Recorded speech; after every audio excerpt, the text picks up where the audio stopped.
Naalala mo ba noong mga panahon na high school ka o noong mga panahon na elementary ka, ay ang bilis mo mag-improve kasi meron kang mindset na estudyante. Yun ang wala na sa'yo ngayon. Feeling mo the shit ka na. Feeling mo ikaw na ang coolest.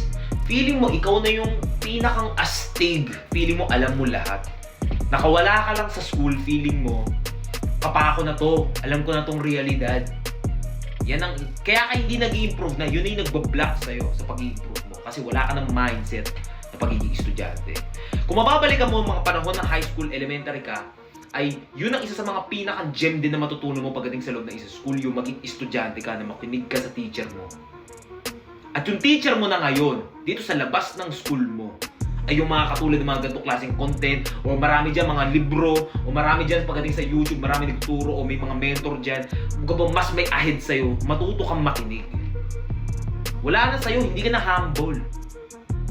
Masyado na mataas yung ihi mo, masyado na mataas yung tingin mo sa sarili mo, feeling mo, alam mo na lahat. Tingnan mo yung lagay mo. Tingnan mo yung hairstyle mo, hindi nga malupit yung hairstyle mo eh. Diba? Hindi ka kasi nagpapaka-humble, hindi ka nag-research. Hindi ka nagpapatalas ng utak kasi feeling mo alam mo na lahat. Kaya ka hindi nag-i-improve. Alam mo, kung gusto mo mapabilis yung pag-improve mo ay magkaroon ka ulit ng mindset. Ibalik mo ng mga panahon. Iaalala mo mabuti yung mga panahon na high school ka.